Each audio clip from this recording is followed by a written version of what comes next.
FM. The night comes alive.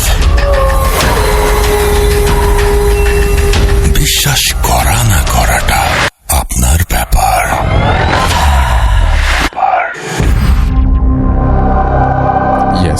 বিশ্বাস করা না করাটা আপনার ব্যাপার। আমি চলে যাব আমাদের দ্বিতীয় অতিথির কাছে। আমরা তার একটি ঘটনা শুনে আসব। আশা করছি যে এই ঘটনাটি আপনাদের ভালো লাগবে। চলুন শুনে আসি। ভূত FM. The night comes alive. Thank you Rasel ভাই, আমাকে আবার সুযোগ দেওয়ার জন্য। আসলে আবারও রাসেল ভাই বলছি যে আসলে আমার কিছুই কোনো ক্রেডিট নাই। সকল ক্রেডিট যারা সংগ্রহ করে দেন তাদেরকে। আমি হয়তো বা খুব কমই পরিশ্রম করি, ওরা আসলে পর্দার অন্তরালেই থেকে যায়। এই জন্য সকল ধন্যবাদটুকু ওদেরই প্রাপ্য। এবং আপনি আমাকে সুযোগ দেন আসার জন্য, এই জন্য আপনাকে স্পেশালি থ্যাঙ্কস।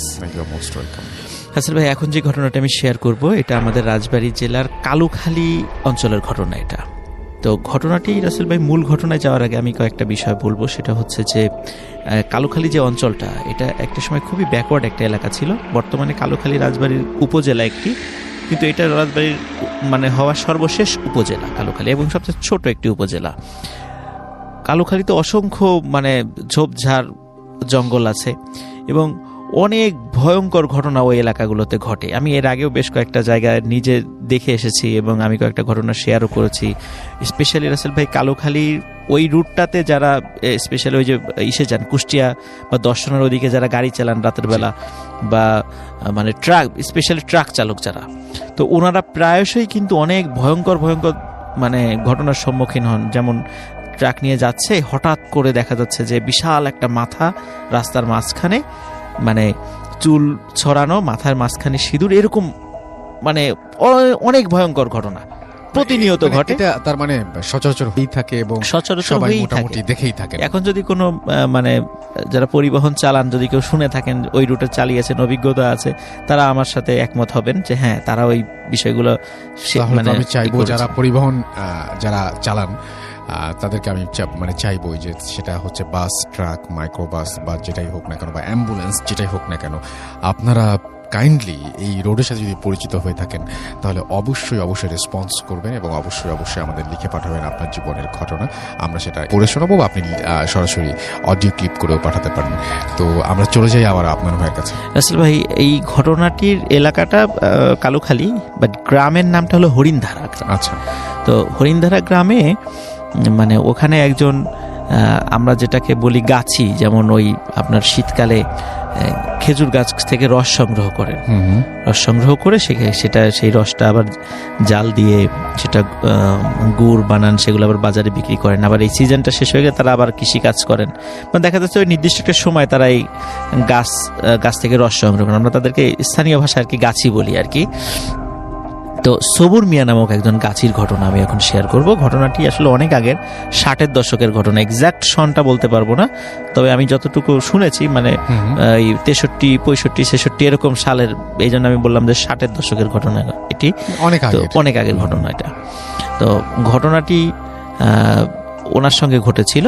উনি যেহেতু গাছে ছিলেন, যেই কাজটা করতেন, ওনার নিজস্ব ওরকম কোনো সহায় সম্পত্তি ছিল না, খুব দরিদ্র মানুষ ছিলেন উনি। তো যাদের খেজুর গাছগুলো রয়েছে, তো এই খেজুর গাছগুলো থেকে রস সংগ্রহ করার দায়িত্বটা ওনার উপরে পড়তো, এবং রস সংগ্রহ করার পরে অর্ধেকটা উনি ওনার জন্য রেখে দিতেন এবং বাকি অর্ধেকটা মালিককে দিয়ে দিতেন। আচ্ছা। এবং ওনার জন্য যতটুকু হয় সেগুলো এক জায়গা করে, অনেক রসই হতো, সেগুলো জাল দিয়ে গুড় তৈরি করে আবার বাজারে বিক্রি করতেন। এটা ছিল তার পেশা। আচ্ছা। এইভাবেই উনি জীবন চালাতেন। যখন এই সিজনটা শেষ হয়ে যেত তখন উনি বিভিন্ন জায়গায়, আমরা স্থানীয় ভাষায় কামলা বলি আর কি, ডে লেবার আর কি, ডে লেবার হিসাবে বিভিন্ন জায়গায় উনি কৃষিকাজ করতেন। এইটাই ছিল তার পেশা। এখন রাসেল ভাই, উনি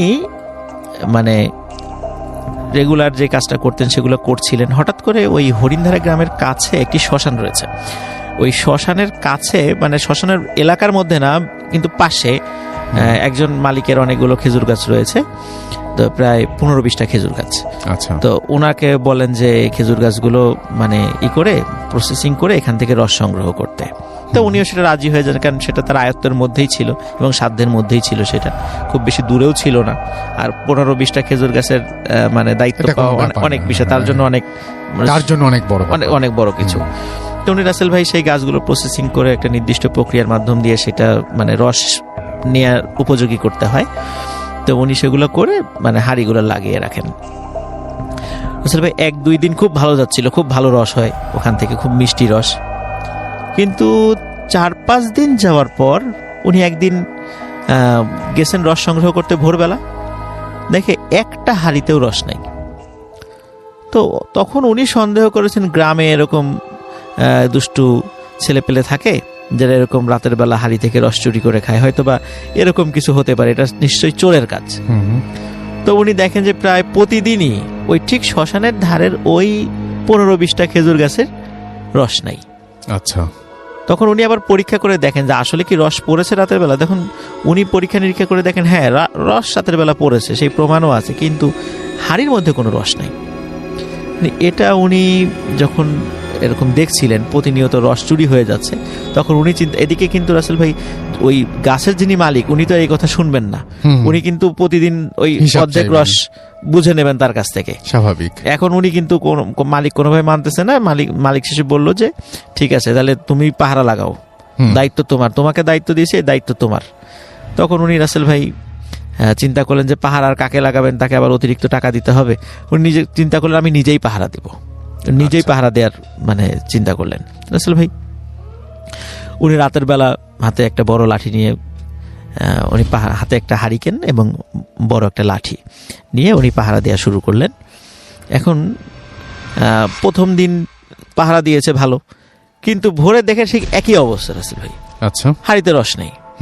তখন উনি চিন্তা করলেন যে নিশ্চয়ই সে যখন এই মাথা থেকে ওই মাথা গিয়েছে হাঁটতে হাঁটতে, তখনই মানে কেউ রস খেয়ে নিয়েছে বা রস পেরে নিয়ে চলে গেছে, অন্য হাঁড়িতে ঢেলে নিয়ে চলে গেছে। উনি এটা মনে করেছেন যে না, আরো ভালো করে পাহারা দিতে হবে। আচ্ছা, পরের দিন রাসেল ভাই পাহারা দিলে একই অবস্থা, উনি পাহারা দেওয়ার পরেও রস নাই হাঁড়িতে।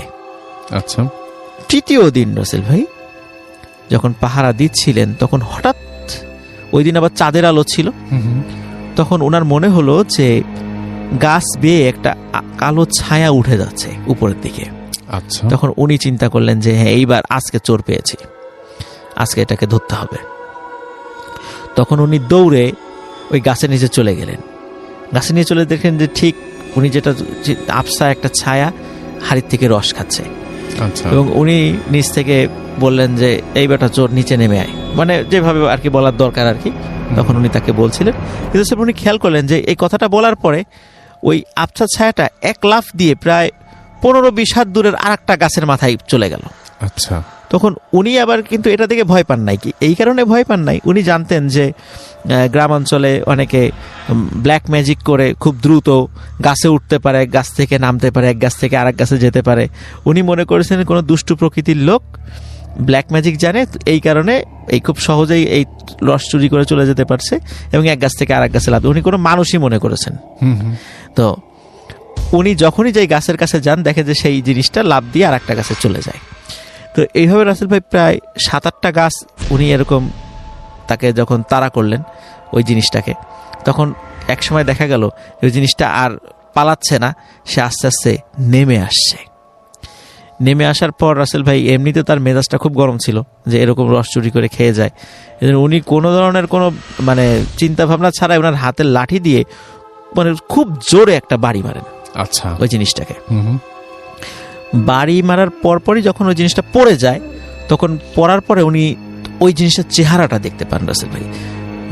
চেহারাটা যেটা দেখেন সেটা হলো এই ওটার বডিটা শিম্পাঞ্জির বডির মতো, এবং মাথাটা মানে মুখটা চোখা, মানে লম্বা হয়ে গেছে মুখটা। আচ্ছা, মানে অদ্ভুত চেহারার একজন লোক আর কি। তো আর একটা বিষয় হলো রাসেল ভাই, যখন লাঠি দিয়ে বাড়ি দিয়েছে, তখন ওই জিনিসটা ওই জন্তুর মতো, ওই জিনিসটা ঠিক মানে অর্ধেক মানুষ অর্ধেক জন্তুর মতো জিনিসটা মানে চি চি শব্দ করে, মানে চি চি চি শব্দ করে মানে দ্রুত মাঠের ভিতরে চলে গেল। এরপরে আর উনি আর কিছু দেখেন নাই। তো রাসেল ভাই চিন্তা করলেন যে এইটাই হলো চোর, কিন্তু এরকম চেহারা কেন? তখন রাসেল ভাই উনি চিন্তা করলেন এটা হয়তো বা দুষ্টু জিন টিন হবে, এরকম কিছু চিন্তা করেছেন আর কি। তো যাই উনি আর কিছু চিন্তা করে মনে করছেন গেছে আপদ বিদায় হয়েছে, ভালো হয়েছে। তো ওই দিন রাসেল ভাই মোটামুটি কয়েকটা গাছের রস উনি পেয়েছিলেন পরবর্তীতে, তো উনিও খুশি, যাক অন্তত ধরা গেছে। উনি মালিককে বলেন এই ব্যাপার। রাসেল ভাই ওনার আবার মানে মেয়ের যে একটা নাতি ছিল, মানে মেয়ের ঘরে ছেলে ছিল, তার আকিকার একটা অনুষ্ঠান ছিল। তো ওই সবুর মিয়া ওই আকিকার অনুষ্ঠানটা পাশের গ্রামে ওনার মেয়েকে বিয়ে দিয়েছিলেন। তো ওনার ওই আকিকার অনুষ্ঠানে অ্যাটেন্ড করার কথা ছিল পরের দিন। তো উনি আকিকার অনুষ্ঠানে যখন অ্যাটেন্ড করলেন, অ্যাটেন্ড করার পরে যখন ওনার নাতিটা, ওনার বলেছে আমার নাতিটা কোথায়, সামনে নিয়ে এসো।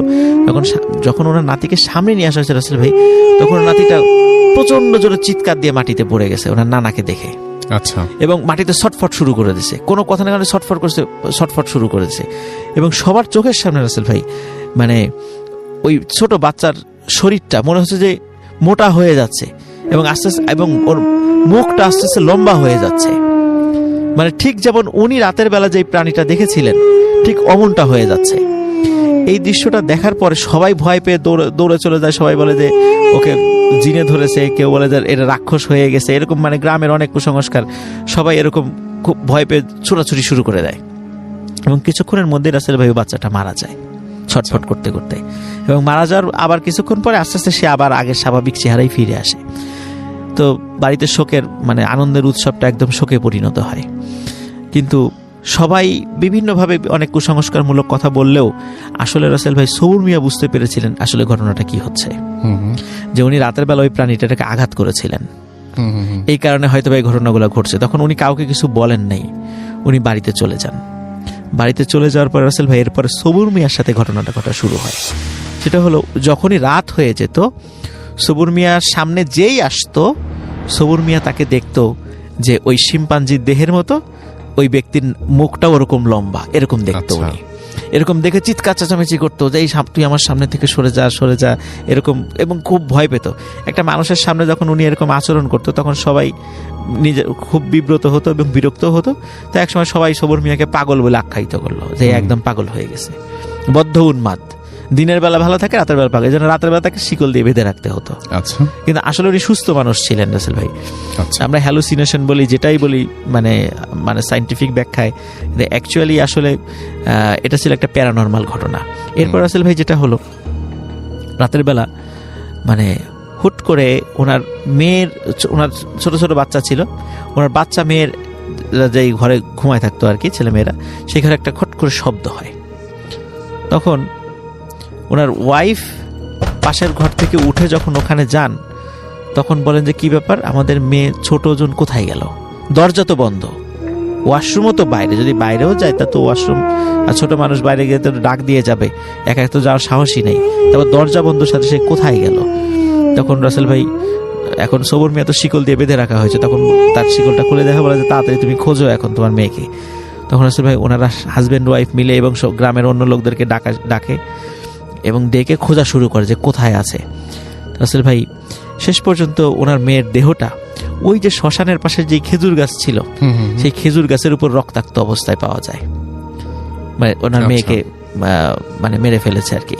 তো রাসেল ভাই এই যখন উনিও এরকম উন্মাদ অবস্থা, এই ঘটনার সলিউশনটা যেভাবে আমি সেখানে যাচ্ছি, সেটা হচ্ছে যে আমাদের ওই কালুখালী বা আমাদের রাজবাড়ী অঞ্চলে বেশ ওই সময়টাতে এবং এখনো একটা মানে পীরের একটা মানে অনেক ভক্ত আছেন, মানে হক্কানি পীরের ভক্ত আছেন আর কি। তো ওই সময় আরও অনেক বেশি ছিল আর কি। তখন ওই বুজুর্গ ব্যক্তি যখন ওই এলাকায় আসেন, আসার পরে ওই সবুর মিয়াকে শিকল দিয়ে বেঁধে তার সামনে নিয়ে যাওয়া হয়। তখন আচ্ছা, সবুর মিয়াকে দেখেই উনি বলেন যে বাবা, রাতের বেলা এরকম কোনো জিনিস দেখলে হঠাৎ করে আঘাত করতে হয় না। এবং রাসেল ভাই এখানে একটা বিষয় বলে রাখা ভালো, যে আমাদের হাদিসেও কিন্তু আছে যে রাতের বেলা যদি আমাদের সামনে বা দিনের বেলাতেও যদি আমাদের অস্বাভাবিক যদি কোনো প্রাণী আমাদের সামনে আসে, প্রথমে আগে বলতে হবে যে তুমি যদি জিন হয়ে থাকো তাহলে তুমি চলে যাও। এরকম 3 বার বলার পরে যদি সেটা না যায়, বুঝতে হবে যে সেটা প্রাণী। সে যদি ক্ষতিকারক হয় তাহলে তাকে আঘাত করা যাবে, এবং সে যদি 3 বার বলার পরে যদি সে চলে যায় তাহলে তাকে আর কোনো আঘাত করা যাবে না।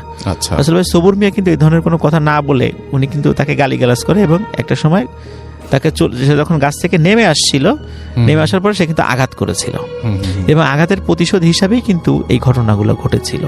তো এই জন্য রাসেল ভাই রাতের বেলা চলার সময় কিন্তু আমরা এই ধরনের ঘটনার সম্মুখীন হতেই পারি, কিন্তু খুব সতর্কতার সাথে আমাদেরকে বিষয়গুলো হ্যান্ডেল করতে হবে। রাসেল ভাই তারপরে ওই বুজুর্গ ব্যক্তির দোয়ার বরকতে সবুর মিয়া সুস্থ হয়েছিলেন, উনি অনেক দিন বেঁচে ছিলেন, ওনার নাতিপুতিরা এখনো জীবিত আছেন। তো এইটাই ছিল রাসেল ভাই ঘটনা। Thank you so much Afnan ভাই, অনেক অনেক ধন্যবাদ আপনাকে এবং আপনার রাজবাড়ির সমস্ত যে ভৌতিক টিম আছে তাদের সবাইকে অনেক অনেক ধন্যবাদ। তারা এত কষ্ট করে ঘটনা সংগ্রহ করেন আপনার জন্য এবং সেগুলো আপনি ভূত এফএমে এসে আমাদের সাথে শেয়ার করেন। পুরো ব্যাপারটাই একদম অন্যরকম এবং অনেক অনেক শুভকামনা থাকলো নতুন বছরে। আপনারা সবাই অনেক ভালো থাকেন। ভূত এফএম।